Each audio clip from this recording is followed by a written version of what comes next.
अब हामी जस्तै तपाईको ल्यापटपमा जस्तै जसमा लेखेको हुन्छ, जस्तै तपाईले मानुस कुनै सर्च गर्नलाई लेखेको हुन्छ भने त तपाईले लेखेकोबाट थाहा पाउनुहुन्छ हैन। अब अहिलेको लेटेस्ट ल्यापटपहरू जस्तै 6 जेनेरेसन 7 जेनेरेसन पछाडिको ल्यापटपहरूमा लेखेको हुँदैन, त्यसको लागि बोर्ड भ्यू युज गर्नुपर्छ। ओके, बोर्ड भ्यूका विभिन्न सफ्टवेयरहरू हुन्छन्, विभिन्न सफ्टवेयरमा तपाईसँग यस्तो कलेक्सन सफ्टवेयरहरू हुनु पर्यो बोर्ड भ्यूको है।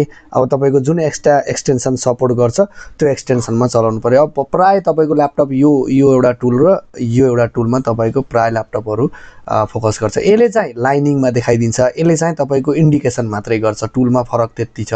जस्तै तपाईले कुनै अब जस्तो तपाईसँग मान्नुस् यो बोर्ड छ र मसँग यो स्किमेटिक छ, यसको मसँग तपाईलाई कुनै मलाई बोर्डमा लेखेको छैन, सर्च गर्नु पर्यो। मैले सर्च गर्नु पर्यो भने त मैले यतिकै त यो खोजेर त सत्य लाग्दैन। त्यसको लागि चाहिँ हामी बोर्ड भ्यूको सहारा लिन्छौँ। बोर्ड भ्यूको सहारा लिँदाखेरि चाहिँ तपाईले जस्तै यो बोर्ड भ्यूको सहारा लिनुभयो भने जस्तै मान्नुस् मलाई यहाँ डीसी ज्याकमा जानु छ, यसलाई स्पेस गर्नुभयो भने तपाईको ब्याक आउँछ। जस्तै मेरो यो पिजेपी डीसी भन्ने मेरो यो चाहिँ तपाईको डीसी कनेक्टर हो। तपाईले यो बोर्डमा लेखेको छैन भने पनि तपाईले सिधा गएर पिजेपी डीसी हान्नुस्, तपाईले यहाँनिर यसको इन्फर्मेसन जति सबै आएको छ यहाँ हेर्नुस्। एडाप्टर पिन इन, दुईटा ग्राउन्ड र एउटा पिएसआइडी भनेको यो डेलको ल्यापटप रहेछ भन्ने कुरा त्यसै पनि थाहा भयो। अब मलाई यहाँबाट जानु छ भने यहाँनिर तपाईको लाइन आयो, हेर्नुस् त एडाप्टर पिन इन भयो यहाँनिर। अब यहाँबाट जानलाई अब यसको यो कति रेजिस्टर हो भन्दा PL901 क्वाइल रहेछ तपाईको। यो क्वाइलको आउटपुट कहाँ गएको छ? PQ100 मस्फेटमा गएको छ।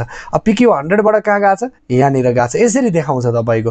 अब यसै गरेर तपाईले कुनै पनि सेक्सन वा सर्किटमा फलो गर्न सक्नुहुन्छ। जस्तै तपाईलाई मान्नुस् यो कुनै मस्फेटको अथवा यसको लाइन कहाँ गएको छ भनेर हेर्नु पर्यो भने यसरी देखाउँछ। QL1 यो क्वाइलको कनेक्सन कहाँ छ, अथवा तपाईले अब योबाट कनेक्सन कहाँ गइरहेछ हेर्नुस् त तपाईलाई यो पुरै ग्राउन्ड कनेक्सन रहेछ हो।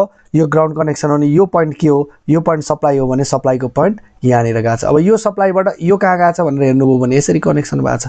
यो ट्र्याक बिट म्याप भन्न पनि सक्नुहुन्छ तपाईले हो। यसरी चाहिँ जस्तै अब यो टुलमा हेर्नुभयो भने यो टुलमा चाहिँ मैले तपाईलाई अर्को एउटा बोर्ड भ्यू खोल्छु।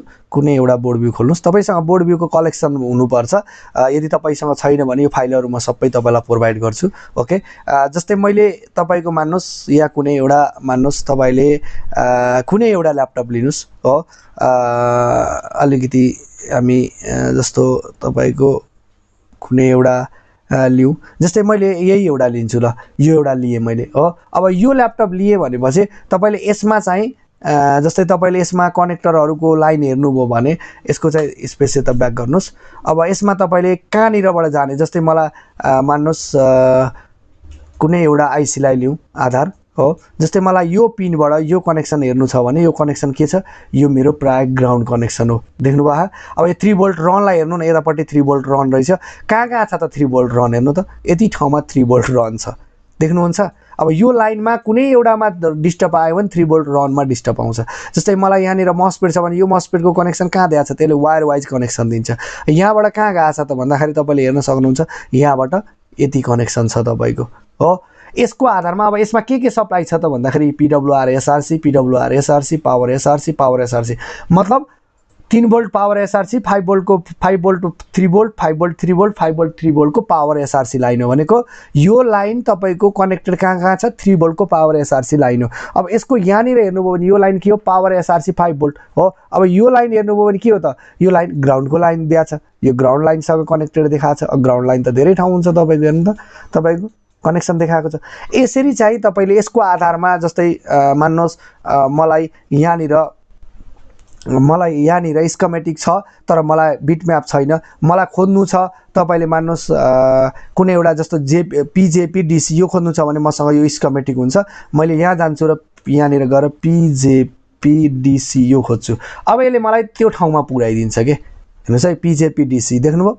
मसँग स्किमेटिकमा नलेखेको भए पनि मैले यहाँनिर पत्ता लगाएँ नि मेरो भिइन सर्किट रहेछ, भिइनको सर्किटमा रहेछ हो के। अब त्यसै गरेर तपाईले विभिन्न क्वाइलहरु हेर्नुस् या सेक्सनहरु हेर्नुस्, कुनैमा पनि तपाईले यो DC यो बिटम्यापलाई प्रयोग गर्न सक्नुहुन्छ अथवा यो बोर्ड भ्यूलाई। जस्तो मलाई यसको कनेक्सन थाहा भएन, यो कति हो भन्ने, जस्तो QV10 मेरो कहाँ छ त भन्दाखेरि यहाँनिर गएर QV10 ओके QV10 यहाँ खोज्नुस्, तपाईले यसले स्वाट्टै लैदिन्छ। QV10 लैदियो। अब तपाईको यो कहाँनिर गएर हाइलाइट भएको छ?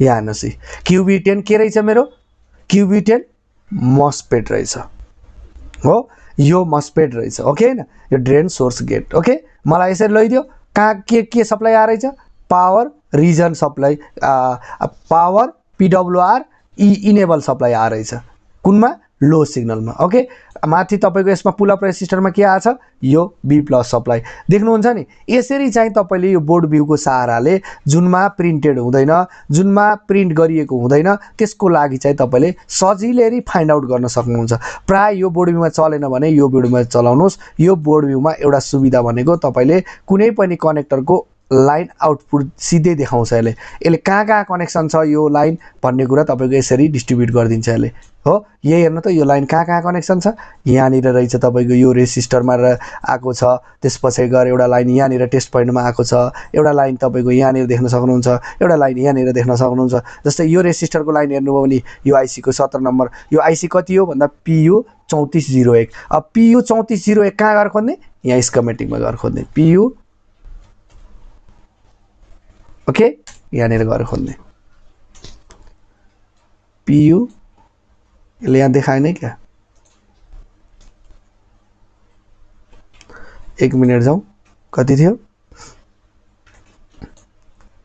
कहाँ पुग्यो हाम्रो कुनै अर्को हेर्नु जस्तो UV13 ओके UV13 म यसलाई हेर्छु UV13